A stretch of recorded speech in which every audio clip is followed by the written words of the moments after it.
RCN. Le son de la différence. Pour être plus proche de vous, RCN se délocalise. RCN se délocalise. Et bonjour à tous, bienvenue sur RCN pour cette émission spéciale, une émission organisée à l'occasion de la semaine de l'innovation HLM. Alors nous avons posé nos studios à la ferme du Charmois à Vendeuvre. Plusieurs invités qui vont succéder dans le courant de cette émission et on va tout de suite commencer avec Aurélie Picot. Bonjour Aurélie. Bonjour. Vous êtes chargée de projet ILO, donc on va réexpliquer ce que c'est ILO, mais en tout cas, voilà, c'est ILO aujourd'hui qui porte cette semaine de l'innovation sur Vendeuvre, qui est donc organisée pour la première fois sur ce territoire, parce que c'est un événement à échelle nationale. Alors, c'est un événement à l'échelle nationale. La semaine de l'innovation HLM, c'est la 12e édition cette année. Elle est portée par l'Union sociale pour l'habitat. Et effectivement, à Vendeuvre, c'est la première fois. Alors, je ne suis pas toute seule à porter ce projet. Il y a aussi le service des cultures urbaines et l'association Citoyen. Et le but de cette semaine, en fait, c'est de fêter, faire la fête du logement social, fêter donc les HLM, de mettre en valeur ce type de logement et d'organiser des festivités, des événements, des ateliers pendant toute la semaine dans les quartiers. Et pourquoi fêter les habitants de ces quartiers? C'est une manière de les faire se retrouver finalement? Le logement social est... On va dire, il y a toujours quand même une petite connotation un petit peu négative. L'idée, c'est de le remettre vraiment, de le valoriser, de remettre le logement au centre de la place qu'il occupe dans la société, tout simplement, et de donner un petit peu à voir autrement les quartiers aussi. Alors, je le disais donc, vous portez le projet ILO. Alors, est-ce que vous pouvez nous expliquer en quoi il consiste, ce projet ? Alors, le projet ILO, donc pour Histoire locale, ce projet, c'est un projet municipal qui s'inscrit dans le cadre de la rénovation urbaine, enclenchée donc à Vendeuvre. Et l'idée, c'est on est en train de déconstruire des bâtiments qui ont été construits après-guerre, dans les années 50-60. On les démolit, mais c'est pas parce qu'on les démolit qu'il faut oublier donc la vie qu'il y a eu dans ces bâtiments. Donc, l'ILO, c'est pour valoriser, en fait, la mémoire des quartiers, la mémoire des habitants qui ont vécu dans ces bâtiments et de valoriser, par mille et une façons, avec des recueils de témoignages, avec de la collecte d'objets, avec des animations ponctuelles, avec des visites, etc., etc. En quoi c'est important de conserver cette mémoire des quartiers ? J'ai une élue Juliette Régnier, qui est donc l'élue déléguée au projet, qui aime à rappeler, à juste titre, que quand on démolit des pierres, on démolit aussi les vies. On fait table rase du passé. Oui, mais on oublie plein de choses. Et comment voulez-vous vous projeter vers l'avenir si vous n'avez pas une idée, une notion de là d'où vous venez, tout simplement. Donc garder cette mémoire, c'est valoriser les quartiers, c'est valoriser les habitants, c'est leur donner la parole et c'est conserver une mémoire pour la transmettre, pour que les générations à venir la comprennent et garder vraiment une trace de toutes ces vies, tout simplement. Alors là, à l'avenir, quelles sont les actions qui vont être portées par ILO dans le cadre justement de cette conservation de la mémoire ? Alors, donc là, on a la semaine qui est toute proche, la semaine de l'innovation HLM. Après, il va y avoir des actions dans le cadre de l'été, avec un été chapiteau porté par la MJC Nomade. Il va y avoir la Fabrique des Possibles aussi dans la Grande Boîte Bleue, toujours cet été. Il y aura des moments conviviaux avec les habitants à la résidence autonome Les Jonquilles. Il y aura les Journées du patrimoine pour voir justement la ville nouvelle autrement. Et puis on continue, il y a plein d'autres projets à venir, toujours pour mettre en valeur les habitants, les quartiers et changer aussi l'image actuelle des quartiers. Et on en est où de cette rénovation urbaine sur Vendeuvre ? Quels sont les projets qui sont déjà faits, en cours ? Alors là, en début d'année, donc il y a le bâtiment Courly qui est tombé. Là, c'est Serein et Hulotte qui sont en bonne voie donc de démolition. Et après, on aura donc les bâtiments à Marken, donc 1, 2, 3 Marken. Et il y aura aussi après au niveau des Jonquilles, 3, 5 Jonquilles. Et vous sentez que les habitants sont heureux et actifs justement dans cette conservation? Ils participent à amener des objets, à se renseigner sur l'histoire de leur quartier? Alors, les réactions en fait des habitants sont très touchantes. Au départ, ils ne comprennent pas pourquoi, à quoi ça va servir. Et puis, quand on leur explique et quand on valorise cette mémoire, ils sont fiers et ils expliquent d'où ils viennent, comment ils sont arrivés ici, comment était leur premier appartement, la découverte donc de ces immeubles dans les années 60-70. L'appartement à l'époque était un véritable luxe. Et non, ils sont fiers, ils sont heureux de participer. Surtout, ils se sentent impliqués. Ils ne sont pas juste, des spectateurs. Ils sont vraiment acteurs de la rénovation urbaine par ce biais-là, en fait. Et donc finalement, cette rénovation, malgré, j'entends ce côté nostalgique, est tout de même bien accueillie? Oui, alors voilà, il y a des habitants qui sont tristes de voir des bâtiments démolis, le leur, des fois aussi, où ils sont obligés d'être relogés. Et puis il y a d'autres qui se disent, c'est bien, ça ouvre le paysage, ça aère. Il y a vraiment tout, mais de toute façon, l'idée justement, c'est que ce soit triste ou que ce soit vécu de façon beaucoup plus joyeuse, l'idée c'est d'accompagner vraiment les habitants dans ces transformations urbaines, dans ces métamorphoses, et de ne pas oublier, parce que l'îlot s'adresse vraiment aux habitants des quartiers de ce qu'on appelle la ville nouvelle, la ville basse, mais on a des habitants du village qui ont vu aussi ces transformations, qui ont vu la ZUP se construire et qui ont tout aussi leur place, bien évidemment. Histoire locale, c'est l'histoire locale complète de Vendeuvre. Et alors ce travail d'aller conserver la mémoire, de quelle manière est-ce qu'il va être restitué par la suite? Alors, pour l'instant, dans le cadre de la collecte des témoignages, un livre de recueil va être réalisé, donc avec différents chapitres, l'arrivée à Vendeuvre, l'enfance, les lieux préférés, les endroits, les souvenirs les plus marquants. Donc là, ce livre, on espère, sortira à la fin de cette année, voire l'année prochaine. Et puis, il va y avoir tout simplement la construction de l'îlot en dur, puisque là, on va être dans le cadre de la démolition du centre commercial Jeanne d'Arc. En lieu et place, il y aura donc un nouveau lieu, pôle culturel, où dans ce bâtiment flambant neuf, il y aura donc la MJC Étoile, la future MJC Étoile, puisqu'elle va être elle aussi déconstruite, la fabrique des possibles et l'îlot. Et là, on aura donc un bâtiment en dur pour recevoir le public, pour des expositions temporaires, pour des expositions permanentes, pour mettre en valeur tous les objets qui ont été collectés jusqu'à ce jour et qui vont continuer à être collectés, retracer cette mémoire des années 50 à nos jours. Alors si je reviens sur la semaine de l'innovation HLM, donc qui se déroule actuellement, on précise c'est gratuit et c'est pour tous les publics. Oui. Et à quoi vont pouvoir assister, participer justement les visiteurs? Alors voilà, donc jusque samedi, en fait, chaque jour va avoir son lot d'actions, d'animations. Voilà, elles sont toutes gratuites, elles sont toutes accessibles de façon libre. Il n'y a pas besoin de réservation. Donc mercredi, on est à l'espace Coppens où il y aura une après-midi entièrement dédiée donc à la curiosité, avec des ateliers, des jeux de construction de quartier, des ateliers manuels, une exposition photo, des stands de sensibilisation, d'information. Il y a aussi la tournée Quartier Libre où vous allez pouvoir apprendre à danser, à graffer, donc de 10h à 16h. Jeudi, en fin de journée, mercredi, en fin de journée, il y aura l'Auberge de la Parole à l'amphithéâtre où là, à 18h, les habitants sont invités à venir échanger leurs souvenirs, à venir partager donc des moments plus ou moins gais, à chanter, à partager vraiment tout ce dont ils ont envie de partager sur la ville de Vendeuvre. Le jeudi 26 juin, donc à 17h à l'espace Coppens, il y aura un spectacle de la compagnie Gravitation, Monsieur Krops, et ça je laisserai peut-être l'association Citoyen le présenter un peu plus en détail. Oui, on en reparlera. Oui. Voilà, ouais. Ensuite, le vendredi, samedi, il y a une exposition des travaux donc, des élèves qui ont été réalisés dans le cadre du périscolaire de Paul Bert, donc au château du Charmois pendant 2 jours.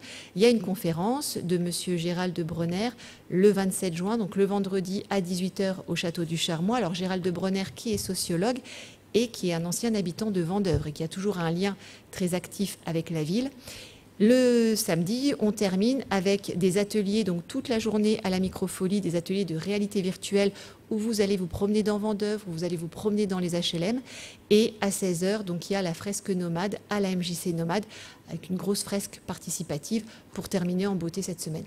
Alors du coup, là, c'est vraiment l'idée voilà, de créer du lien social à destination des habitants. Voilà, alors essayer de toucher tout le monde, essayer de faire ça sur différents endroits, donc à Coppens, à la Microfolie, au domaine du Charmois, à la MJC Nomade, faire bouger les publics, que les enfants, que les parents, que les familles, que les seniors, que tout le monde se retrouve en fait, il trouve son lot, il trouve son bonheur. Et l'idée, c'est, alors c'est peut-être trop tôt pour le dire, mais l'idée, c'est de recommencer les années suivantes, de continuer à participer à cette semaine de l'innovation HLM, où on n'en est pas encore là. Alors, on n'en est pas encore là, mais pourquoi pas? Enfin, c'est la 12e édition nationale, nous c'est la première à Vendeuvre, et puis voilà, on a les forces vives, on a l'envie, il y a de quoi faire, donc voilà. Je tiens juste à préciser que la thématique cette année, de cette semaine, c'est le vivre ensemble. Il y a une thématique différente chaque année, donc on attendra celle de l'année prochaine, et puis on repartira.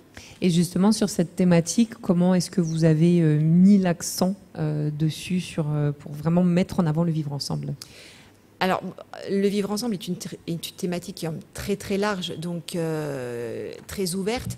Et quand on a commencé à se réunir avec les différents partenaires, voilà, chacun a travaillé de son côté, a réfléchi à mettre en valeur tout simplement cette thématique par des ateliers de sensibilisation, par des ateliers de co-construction, de faire les choses ensemble. Voilà.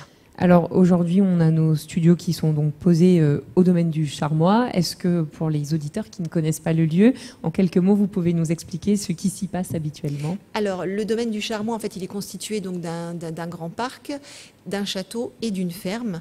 Dans la ferme, donc là, nous nous trouvons dans la salle Michel Diné. En fait, vous avez des expositions régulières, vous avez des conférences, d'organiser des spectacles, des concerts. Et de même au château du Charmois, vous avez la possibilité, donc quand vous êtes association par exemple, de louer des salles pour faire des ateliers, des formations, sachant que au château, donc vous avez l'association Vendeuvre Échec, et que vous avez aussi, donc sur le domaine du Charmois, vous avez l'association, donc l'association des Amis des Arts de l'Histoire de Vendeuvre et l'association culturelle du château du Charmois. D'accord.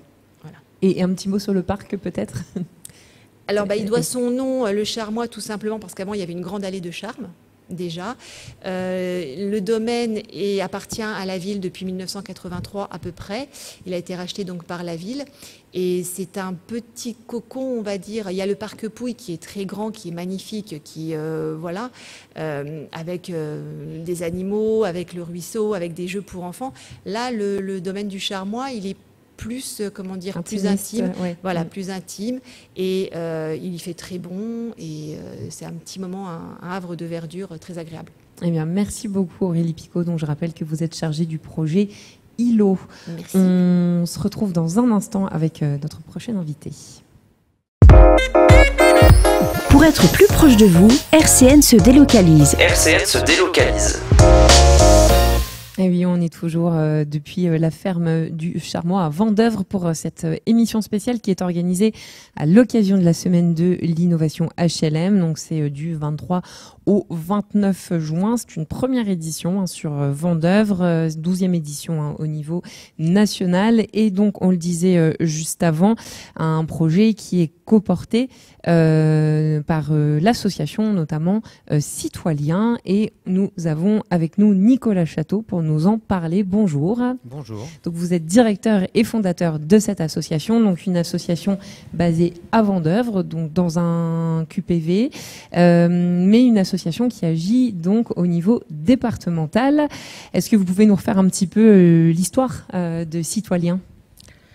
Alors, Citoyen vient d'un exercice de plus de 20 ans maintenant de travail sur les questions du logement, avec une équipe de bénévoles, mais aussi de salariés, qui s'interrogent sur comment vivre ensemble effectivement au mieux. C'est le thème de la journée de cette semaine de l'innovation HLM, tout en prenant en compte toutes les dimensions sociales et indispensables que porte le logement dans une vie, le logement social aussi.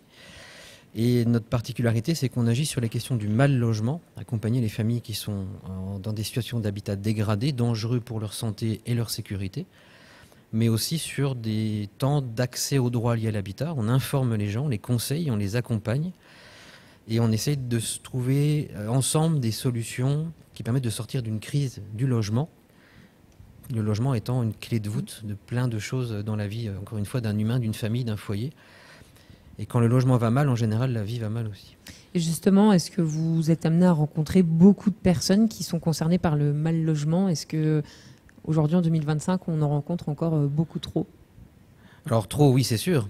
On pensait que les choses allaient un peu s'arranger parce que la rénovation thermique, la rénovation urbaine, la rénovation même de par la loi qui contraint des propriétaires, qu'ils soient sociaux ou privés, à améliorer la qualité de vie des gens dans les logements dont ils sont propriétaires. On pourrait se dire qu'il y a quand même plein d'éléments en technique, d'obligations légales qui se mettent en place. Mais non, le mal logement existe toujours. Et il se renforce même parce que bien loger, ça coûte cher. Que la paupérisation et la pauvreté en France s'accroît. C'est pas nous qui le disons, hein. C'est les Restos du Cœur, c'est la Croix-Rouge, c'est les associations caritatives qui accompagnent les personnes en grande précarité. C'est une réalité. La Fondation pour le logement, ex-fondation ABPR, avec laquelle nous travaillons, a tiré la sonnette d'alarme il y a plus de 5 ans, en disant que l'appauvrissement de la population va de pair avec l'accroissement du mal logement. C'est-à-dire que vous êtes plus pauvre, donc vous aurez plus facilement accès à un logement de mauvaise qualité. Et donc, avec les conditions de santé et de difficultés au quotidien, y compris économiques, du mal logement. Tout à fait. Oui, c'est un cercle vicieux finalement. Voilà. Ouais. Et justement, sur cette question du mal logement, très concrètement, comment est-ce que vous êtes amené à accompagner les habitants sur le territoire ? Alors, en général, on nous trouve assez facilement, que ce soit par du bouche à oreille, par Internet, par des mots-clés sur des moteurs de recherche, ou par des travailleurs sociaux.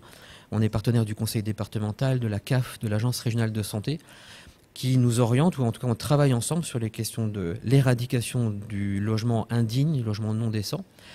On a à peu près 400 signalements par an. Citoyens existent sur le territoire depuis 8 ans. Donc vous multipliez 200, ça fait déjà beaucoup, oui. 8 x 4, fois 400. Donc c'est pas mal. Et pour l'instant, ça ne se tarit pas, effectivement. Et notre accompagnement consiste à aller sur place, dans les logements, de constater l'état de ces logements et d'accompagner au mieux sur les questions de droit, de faire de la médiation avec les propriétaires et les locataires, parce que chacun a des droits et des devoirs, et de trouver des solutions, soit de relogement quand il le faut, ou d'appui juridique, voire judiciaire, si nécessaire. Et justement, sur les droits et devoirs, est-ce que vous pouvez par exemple nous citer des exemples de droits et ou de devoirs qu'on ne sait pas finalement, que souvent les gens ignorent ? Alors, je ne pense pas que les gens ignorent, en fait. Le logement, c'est finalement assez simple. Vous n'êtes pas propriétaire de votre bien, vous devez une contrepartie d'un loyer. Vous ne pouvez pas payer votre loyer, vous risquez une expulsion locative. C'est la règle. C'est un contrat qui est signé entre deux personnes. Il faut que les deux personnes respectent le contrat. Le locataire, c'est de s'assurer de payer son loyer et de jouir paisiblement de son logement. Et le bailleur, c'est de louer un logement qui répond aux normes de décence, c'est-à-dire ce qui est le confort minimum attendu en 2025, en sachant que le décret qui pose les conditions de la décence du logement n'a que 25 ans. C'est-à-dire avoir de l'eau chaude, potable, avoir des fenêtres et des portes qui ferment, avoir un toit qui évite les fuites, avoir du chauffage. Ce ne sont des normes qui ne sont imposées que depuis 25 ans. Oui, c'est tout récent finalement. C'est plutôt assez récent. Oui. D'accord. Ouais. Et est-ce qu'il y a, parce que donc vous dites que vous avez une action départementale, est-ce qu'il y a des territoires sur le département qui sont plus particulièrement touchés par ces problématiques de mal logement, ou pas spécialement ? C'est lié au bassin de vie. Forcément, à Nancy, on a plus de signalements, ou sur l'agglomération, il y a plus d'habitants, donc il y a plus de logements, donc il y a plus de possibilités de mal logement. Oui. Donc c'est lié à la densité. Après, c'est lié aussi à l'histoire de certains territoires dont on va dire peut-être des remontées de sol, d'humidité, de rivières, de fleuves qui peuvent passer, contribuent aussi à donner de l'humidité dans certains logements. Voilà, il y a des secteurs sur lesquels on est effectivement un peu plus sollicité. Des communes dans le Lunévillois, autour de Saint-Nicolas-de-Port, c'est vrai que ça arrive plus fréquemment. Mais encore une fois, sur le Grand Nancy et sur Nancy-Ville, même en plein cœur de la ville, on peut tout à fait trouver des situations de mal logement, où il y a aussi bien des étudiants que des personnes âgées, et d'ailleurs de plus en plus de personnes retraitées avec des petits moyens se retrouvent mal logées, parce qu'il y a eu un décès, il y a eu une décohabitation, et on se retrouve à 85 ans mal logé. Et vous le disiez, le mal logement, ça mène aussi finalement, ça peut mener à des problèmes de santé, des problèmes économiques. Du coup, votre rôle, c'est aussi de faire le lien avec d'autres associations qui peuvent aider sur ces sujets de santé, de gérer ces factures. Sur la partie santé, notre rôle, il est surtout d'être à la fois alerteur ou alertant pour les familles dans leur logement. La moisissure, l'humidité, mais aussi les nuisibles, ou les risques en tout cas d'électrocution lorsqu'il y a des circuits électriques qui sont en mauvais état.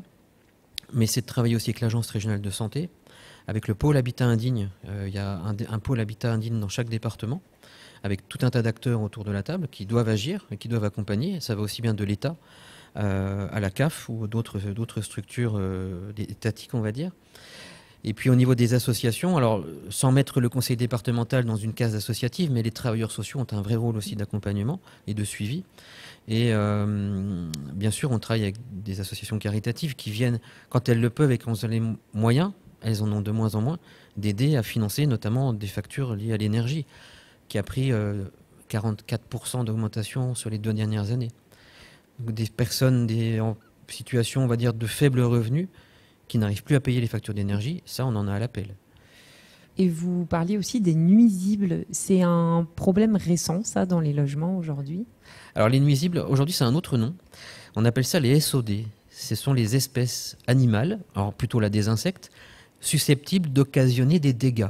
Le SOD, c'est susceptible d'occasionner des dégâts. On dit un SOD. Oui, alors bon, c'est un nouveau vocabulaire, oui. Mais parce que ça va de la punaise de lit aux blattes, aux rats, aux pigeons, mais ça va aussi passer par le raton laveur ou par d'autres animaux qui viennent maintenant dans les logements parce que on trouve ça sympathique d'avoir un animal un peu comme une peluche, mais qui peut occasionner des dégâts. Ah oui, vous voulez dire le raton laveur, il vient pas tout seul, quoi. On l'amène. Non, en général, on oui. l'amène à la maison. C'est ça, ouais. Il y en a d'autres, il y a d'autres insectes ou d'autres animaux qui effectivement font partie, mais qui sont... il y a des mesures qui sont accompagnées, il y a des arrêtés municipaux, etc., qui permettent d'agir. Et les nuisibles font partie effectivement de la vie, parfois du quotidien, de personnes qui, parce que par malchance, elles deviennent victimes d'une petite bestiole qui va venir les embêter dans la vie. Mais ça, c'est valable pour tout public. Il n'y a pas de distinguo de je suis pauvre ou je suis riche, ou j'habite en logement HLM ou en logement privé. Ça concerne vraiment tout le monde. Mais la différence entre le pauvre et le riche, c'est que le riche pourra venir faire venir une société pour faire un bon nettoyage, alors que quelqu'un qui a moins de moyens n'aura pas cette possibilité. Exactement. Donc là aussi, c'est essayer de trouver des solutions. Si on est en tout cas, vous accompagnez ces personnes pour essayer de trouver des solutions pour s'en débarrasser. Trouver des solutions, donner surtout de l'information, désexpertiser la question des nuisibles et notamment, c'est vrai, de la punaise de lit parce que tout le monde peut y être confronté et de donner tous les bons gestes. Après, oui, il y a des solutions financières qui peuvent être trouvées. Elles ne sont pas évidentes, il y a plein de trous dans la raquette. La ville de Vendeuvre a mis en place, et on les a incités à mettre en place un container chauffant qui permet, avec les bailleurs sociaux notamment, de désinsectiser du mobilier. Ah, mais ça c'était assez innovant comme concept, non? Oui, il sera présenté d'ailleurs dans le cadre de la semaine de l'innovation.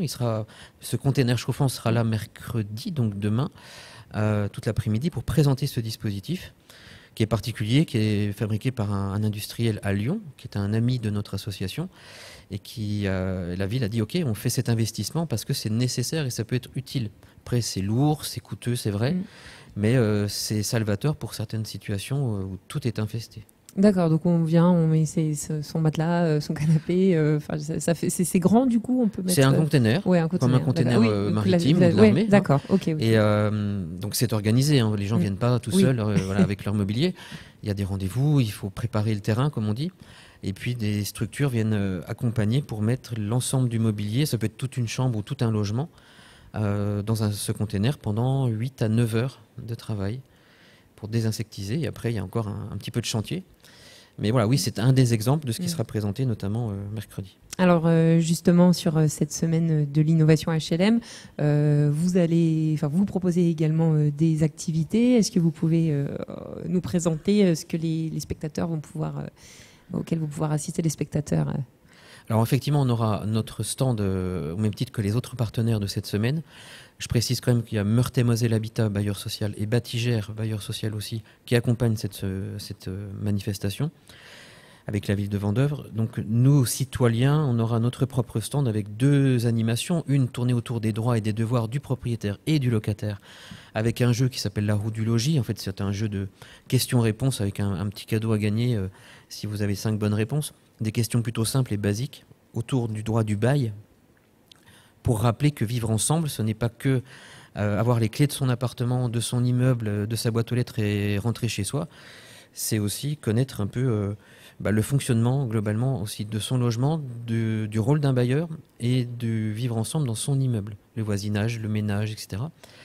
Et le deuxième volet sera sur la question des nuisibles, justement. On aura une présentation d'outils, d'insectes, notamment de punaises de lit, pour ceux qui n'en ont jamais vu et qui ont beaucoup d'a priori. Et voilà, on pourra en parler de manière simple, ludique, en manipulant un peu quelques objets. Un microscope notamment. Vous parliez du rôle du bailleur social. Alors justement, quel est son rôle au bailleur social ?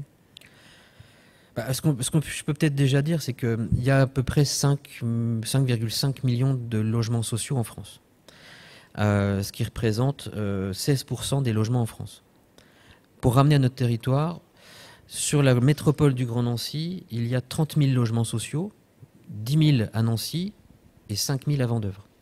5 000 à Vendeuvre, ça représente quasiment 14 000, 15 000 habitants. C'est beaucoup. Sur une ville comme Vendeuvre qui a à peu près 33 34 000 habitants, ça fait quand même déjà plus d'un bon quart, même presque la moitié des habitants. Donc le rôle des bailleurs sociaux est extrêmement important parce qu'il permet de loger des personnes avec peu de revenus, même si les plafonds sont quand même assez élevés pour accéder à un logement social. Et son rôle, c'est de loger. Et un bailleur social, lorsqu'il est totalement public, et il représente l'État, un des rôles de l'État, c'est bien de loger son peuple. Donc son boulot, entre guillemets, c'est de proposer des logements de qualité, décents, à un prix accessible. HLM, ça veut dire habitation à loyer modéré. Le modéré, il est important parce qu'aujourd'hui, c'est plus trop le cas parfois. Le modéré rattrape le prix du logement du privé. Et puis décent aussi, n'est Bien pas sûr, toujours coché, oui. J'imagine. Alors, il arrive qu'on ait des signalements de logements dégradés dans le parc social de l'habitat. Ça peut être lié à l'occupant. Oui. Voilà, c'est vrai. Du savoir habiter Oui, qui bien n'est sûr. pas là, des problématiques d'hygiène, des problématiques de santé mentale qui font qu'à un moment, on lâche prise dans son logement. Mais c'est lié aussi à des dégradations avec le temps. Les bâtiments qui sont à Vendeuvre, notamment sur le quartier Vendeste, ont plus de 50 ans d'existence. Donc ils ont besoin aussi d'être rénovés. C'est le cas. Il y a des travaux de rénovation thermique. Lorsque c'est dégradé, il y a des coups de peinture, il y a des portes qui sont réparées parce qu'il y a aussi de la dégradation, un peu de délinquance. Mais il y a aussi le besoin de prendre en considération l'environnement et le quartier. Donc le nouveau plan de rénovation urbaine qui est mis en place à Vendeuvre est une bonne chose. C'est nécessaire et indispensable. Il y a de l'argent qui est injecté par les services de l'État, par la ville, par la métropole. Ça, c'est le bâtiment. C'est l'aspect bâtimentaire des choses. C'est l'aspect. Ça, il faut le faire. Voilà, il faut le faire. Il faut rénover. Il faut mettre des arbres. Il faut mettre des puits et des espaces de fraîcheur. On le voit bien. On le verra encore plus dans les 2-3 jours de cette semaine avec les chaleurs qu'il fait. Il faut préparer des îlots de fraîcheur avec des arbres, de l'herbe et de l'eau qui coule. Mais il faut surtout faire de la concertation et donner la parole aux habitants de quels sont leurs usages des logements, qu'est-ce qu'ils ont besoin. Et ça, c'est quelque chose qui n'est pas assez fait du coup aujourd'hui, cette concertation avec les habitants. À notre sens, elle pourrait être de meilleure qualité. Elle existe. Ça fait à peu près 20-25 ans que je vais régulièrement à des réunions de concertation publique dans différents territoires, pas que sur notre département d'ailleurs. Souvent, ce que déplorent les familles, c'est on nous présente des plans, les choses sont ficelées d'avance, et finalement, on n'a pas trop notre mot à dire. C'est vrai. C'est pas totalement vrai non plus. Il y a quand même aussi un espace de discussion et de choix qui peut s'opérer. Le choix, il s'opère déjà par la citoyenneté, le vote au moment des élections. Parce qu'il y a des projets qui sont mis en place par les maires qui disent voilà, je vais améliorer la qualité de vie dans ma ville, notamment par le logement social. Mais la concertation nécessite une vraie écoute. Et ça prend du temps. Et lorsqu'il y a 20 personnes à une réunion publique et qui concerne 14 000 habitants, on ne peut pas dire qu'on a fait de la concertation. Ouais. Il faut se poser la question, il faut revoir la copie et refaire de la vraie concertation, aller chercher les gens. C'est un métier. Il faut prendre ce temps. Vous le disiez, 5,5 millions de logements sociaux en France. Et aujourd'hui, on peut dire, enfin, on entend souvent dire qu'il n'y a pas assez de logements sociaux. Et est-ce que finalement, c'est quoi la solution? Parce que faut construire plus de logements sociaux, mais est-ce que finalement, on se dit pas il faudrait qu'il y ait moins de personnes dans les logements sociaux, justement, que les personnes puissent avoir des habitats en dehors des logements sociaux? Alors oui, 15% ou 16% du logement HLM en France, ça veut dire qu'il y a quand même 85% d'autres personnes logées ailleurs. Soit ils sont propriétaires occupants de leur propre logement, soit ils sont logés chez des tiers aussi, des étudiants, des personnes avec des faibles revenus et des personnes âgées aussi qui sont logées chez leur famille. Et puis il y a les propriétaires tout simplement qui sont... c'est la majeure partie quand même, on est dans une France de propriétaires. Mais pour ceux qui n'ont pas les moyens d'acheter, d'avoir accès à un crédit bancaire, etc., ou parce qu'il n'y a pas la disponibilité, oui, le logement social est un des vecteurs d'accès à un logement. Il n'y en a pas assez. Alors, c'est pas Yaka Faucon, mais il est nécessaire, c'est vrai, mais je dis sans problématique, que les bailleurs sociaux, les communes, la métropole savent qu'il y a besoin de logements sociaux. Il y a eu des difficultés, c'est vrai, sur les années passées, mais il y a eu beaucoup de démolitions. Depuis la crise Covid, qui n'a pas été anticipée, bien évidemment, l'inflation qui est venue derrière, les guerres successives, il y a des tensions sur les marchés, les matériaux coûtent cher, les chantiers prennent du retard, c'est vrai. Pour autant, on a quand même démoli. Ça n'a pas trop pris de retard, finalement. Mais reconstruire un logement, nous, on dirait qu'il faudrait reconstruire un pour un, c'est-à-dire un démoli, un détruit. Et sur toutes les communes. Et du logement social, le pourcentage, c'est 25%, c'est la loi SRU qui l'oblige. Ce n'est pas le cas encore dans toutes nos communes de l'agglomération. Il faut construire du logement social accessible à des prix accessibles. Ça veut dire quoi? Je prends un exemple très concret. Les logements qui sont construits aujourd'hui autour de la gare à Nancy, par des promoteurs immobiliers importants, nationaux, mais aussi en relation avec les bailleurs sociaux et les communes et la métropole, les loyers ne sont pas du tout accessibles. Aujourd'hui, il y a du logement vide dans ces bâtiments tout neufs. Les loyers sont trop chers. Et de combien, par exemple, vous avez on est sur du 12 ou 13 euros, 14 euros, 15 euros du mètre carré, alors qu'il faudrait rester dans une norme de ce qui permet d'accéder au logement aujourd'hui, dans le privé ou dans le social, en rajoutant le coût de l'énergie, le coût de l'assurance et le coût de la vie du quotidien. Il faut qu'on soit plutôt autour de 10, 11 euros du mètre carré. Et puis vous vouliez aussi évoquer la commission d'attribution des logements, parce que vous le disiez, des fois les gens se posent la question de pourquoi moi j'ai pas de logement social alors que j'en demande depuis suffisamment longtemps. Alors, être bailleur social, c'est un métier aussi, c'est pas évident. Hein. C'est comme être propriétaire privé et qu'on loue un logement. C'est un vrai métier. Parce qu'on encaisse de l'argent, parce qu'on loge des gens et qu'on prend soin de leur santé, notamment, en les logeant correctement. Votre question, pardon, j'ai oublié. Je ne sais plus. Non, qu'est-ce que je voulais alors, attendez, je reprends mes notes. Ah, les commissions d'attribution. Pardon, la commission d'attribution. Merci Aurélie, il y en a une qui suit. Heureusement qu'il y en a une qui suit.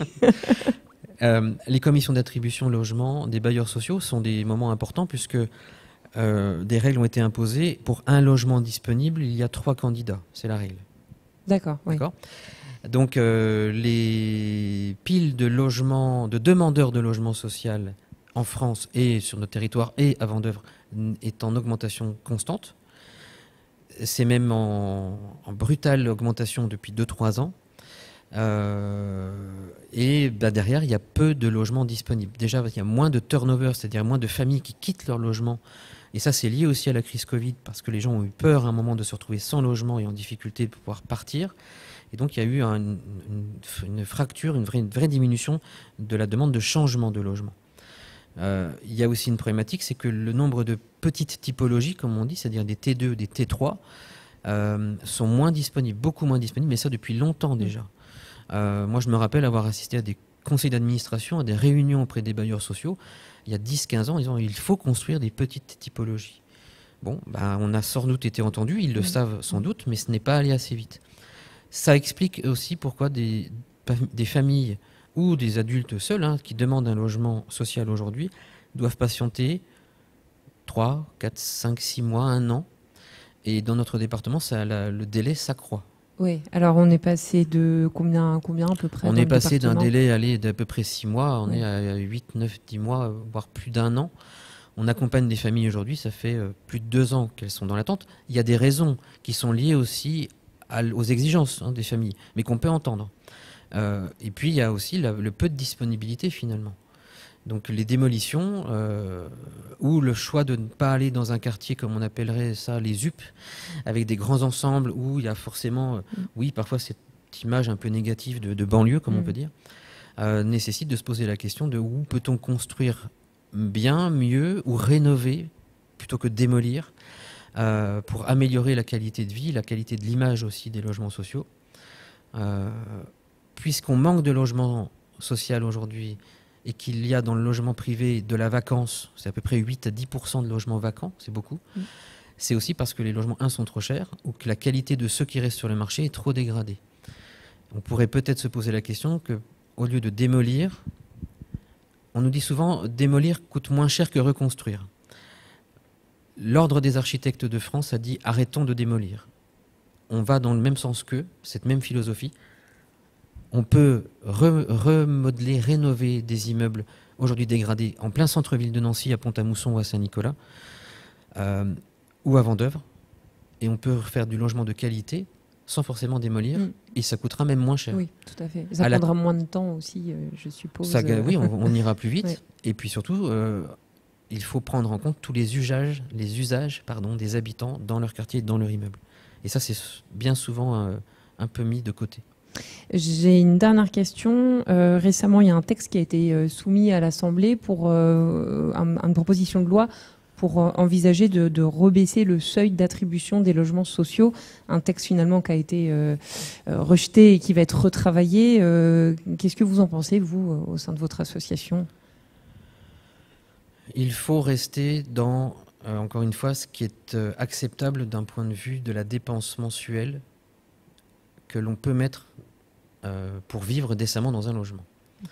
Donc il faut que ce seuil se rapproche des 20%, à notre sens, de la dépense. Et puis le loyer ne doit pas excéder 20% de la dépense mensuelle d'un budget d'une famille. Oui, bien sûr. Et il y avait aussi dans ce texte, je crois, la fin aussi de l'attribution d'un logement social à vie. Ça, pareil, quel est votre avis à ce sujet ? L'histoire avance, les mœurs évoluent. C'est vrai que se dire qu'on a un logement social à vie, ça peut poser, c'est vrai, des questions un peu éthiques. Pourquoi ? Ça répond à une histoire du logement social, ça répond à une histoire aussi de la construction, de la démolition de nouveaux quartiers dans les villes depuis les années 40-50, c'est-à-dire après la Deuxième Guerre. Est-ce qu'aujourd'hui, on doit tout balayer, tout changer ? Peut-être que oui, ou plutôt réfléchissons à comment on peut faire ensemble. Encore une fois, il faut que la concertation vienne du terrain et s'assurer que si cette disposition-là est utile, elle soit utile pour tous. Après, très honnêtement, je ne pense pas que ce soit vraiment la question que se posent les familles qu'on accompagne au quotidien. Je veux accéder à un logement social parce que j'aurai la sécurité d'avoir un logement à vie. Non, si demain vous avez un accident de la vie, un divorce, une séparation, une maladie, ou vous avez une baisse de ressources, de toute façon, vous ne pourrez plus payer votre loyer. Donc ça n'a pas de garantie d'avoir un logement à vie. Est-ce que ça veut vraiment dire quelque chose encore aujourd'hui ? Je ne suis pas si sûr. Merci beaucoup Nicolas Château, donc directeur et fondateur de l'association Citoyen. On se retrouve dans un instant pour la dernière partie de cette émission. Pour être plus proche de vous, RCN se délocalise. RCN se délocalise. Et c'est la dernière partie de cette émission enregistrée depuis la ferme du Charmot à Vendeuvre. Alors on le rappelle, une émission qu'on enregistre dans le cadre de la semaine de l'innovation HLM qui a lieu du 23 au 29 juin. Et pour cette dernière partie, j'ai deux personnes avec moi sur le studio, Dominique Pouille et Jean Erard. Bonjour à tous les deux. Bonjour. Dominique, je vais commencer avec vous parce que votre nom de famille est plutôt bien connu à Vendeuvre, si je puis dire. Oui, je crois, oui. Oui, un petit peu. Donc, grâce à votre papa, est-ce que vous pouvez nous parler un petit peu de lui ? Eh bien, comme disait ma mère disait que mon père n'était pas fait pour la politique, en principe. Et puis, on est venu le chercher. Et c'est l'occasion qui a fait qu'il a été dans cette grande aventure de l'élaboration de la ville de Vendeuvre. Il est venu il était ingénieur des eaux, il est venu pour des sources qui gênaient les habitants dans le coteau de Vendeuvre. Et puis ça a correspondu avec les besoins urgents de logement, la création des UP autour de toutes les villes. Et la municipalité, lui, vraiment, qui a été un fer de lance de ce projet-là, c'était de ne pas faire une cité dortoir, mais de créer une vraie ville. Il y avait suffisamment de place, suffisamment de terrain. La ville de Vendeuvre, à l'époque, c'était 2 quartiers pratiquement. C'était un quartier en périphérie de Nancy et le village. Et là, donc, entre les deux, il y avait un espace immense de quoi faire et de quoi faire une belle ville. Et ils voulaient une vraie ville. Alors, quand vous dites une vraie ville, qu'est-ce qu'ils voulaient au-delà des logements? Au-delà des logements, c'était des infrastructures pour faire de la vie. C'est-à-dire des MJC, des parcs, un centre social, un centre commercial. Vraiment tout ce que l'on trouve dans toute ville, où on n'est pas obligé de sortir de la ville pour aller... pour faire ses courses, pour aller voir le médecin, pour avoir ses activités sportives ou artistiques.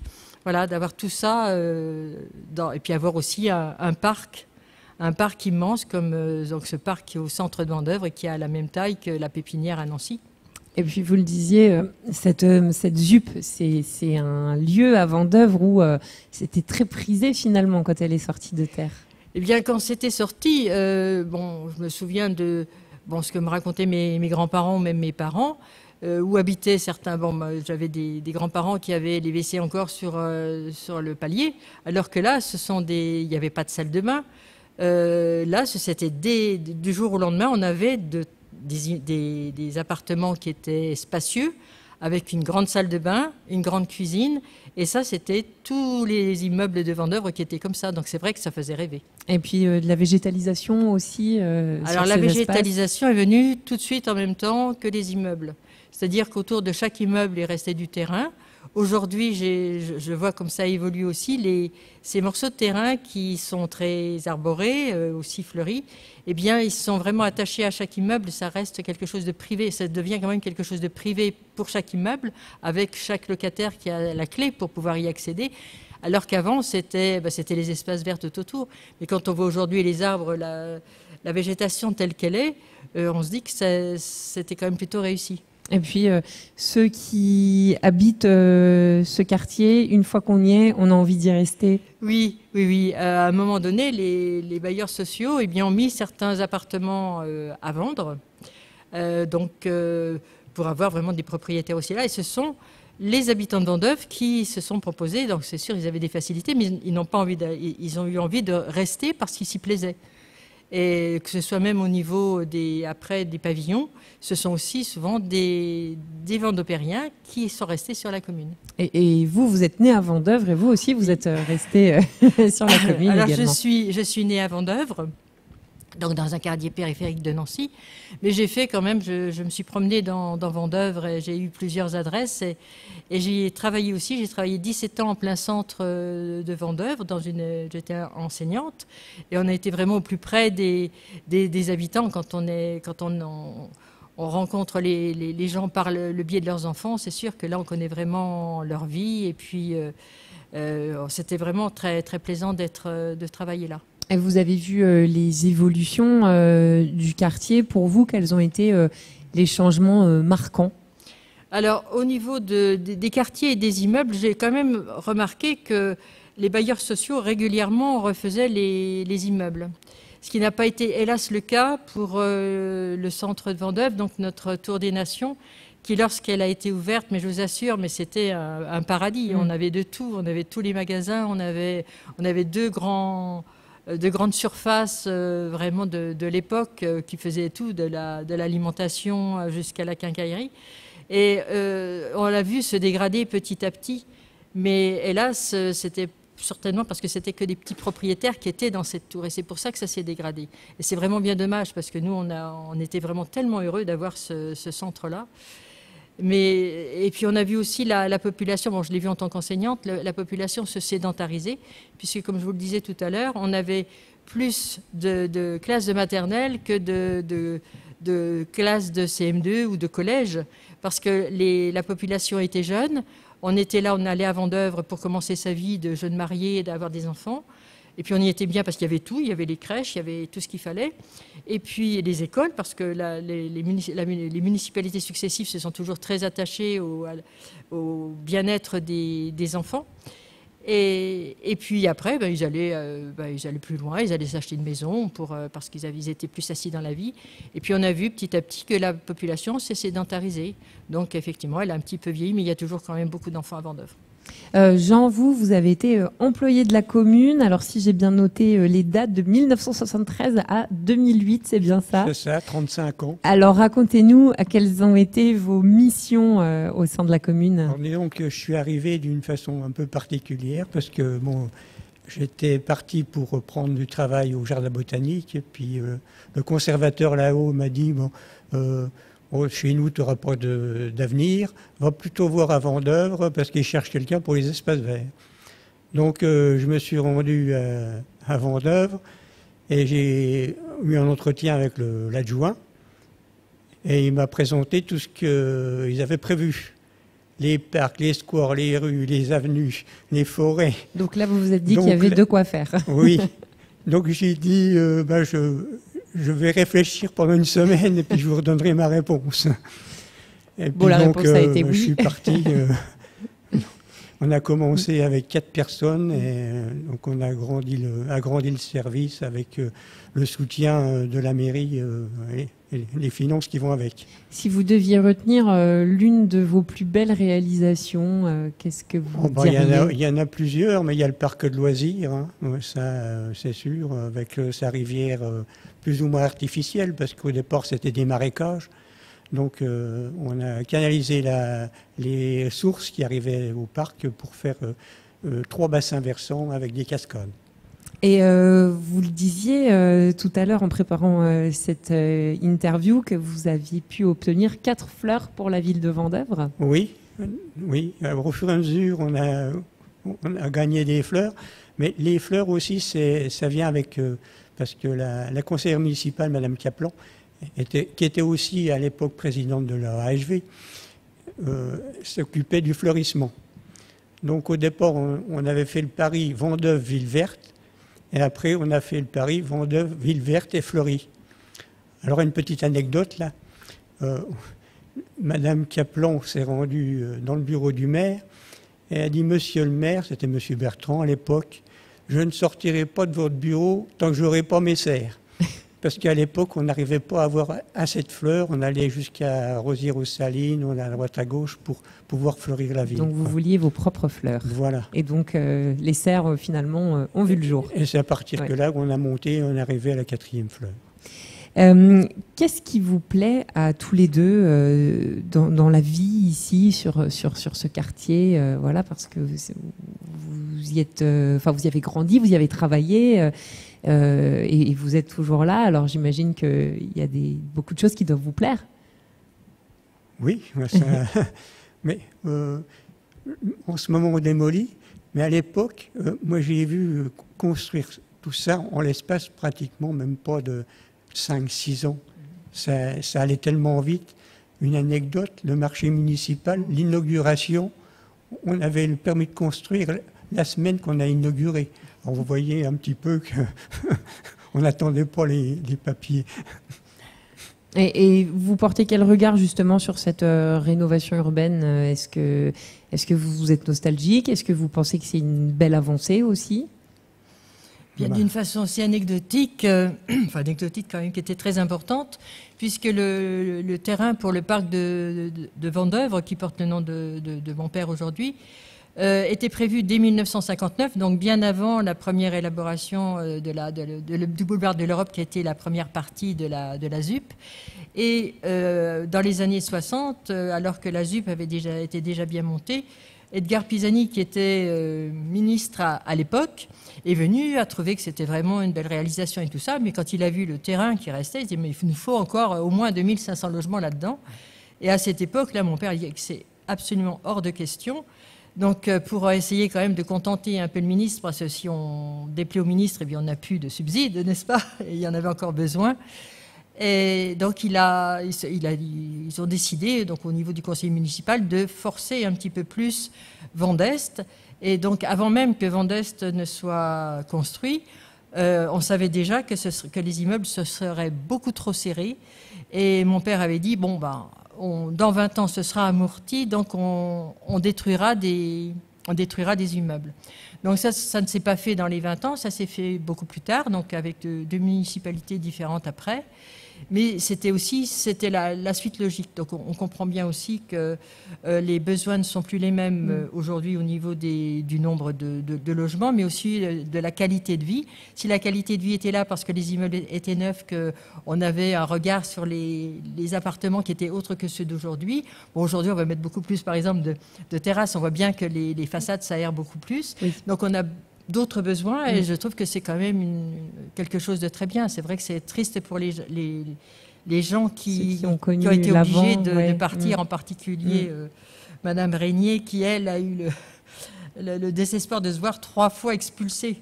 Oui. Donc c'est quand même aussi quelque chose de vraiment très difficile pour elle et pour certains. Voilà.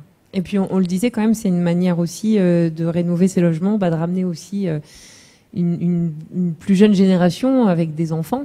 Oui, je vois dans mon quartier, là, c'était, quand je suis arrivé, ça se construisait. Actuellement, les gens partent soit parce qu'ils décèdent ou en maison de retraite. Et maintenant, il y a tous des jeunes couples qui arrivent avec des enfants. Donc ça refait de la jeunesse dans la ville. Pour conclure, Jean, vous étiez président de l'association des Amis des Arts et de l'Histoire de Vendeuvre. Maintenant, c'est vous, Dominique, qui êtes à la présidence. Un petit mot sur les actions de votre association ? Alors, les Amis de l'Histoire, l'association des Amis des Arts et de l'Histoire de Vendeuvre, comme son nom l'indique, donc déjà au niveau des arts, on a plusieurs ateliers artistiques de peinture, de dessin. On a aussi un groupe histoire et un groupe poésie.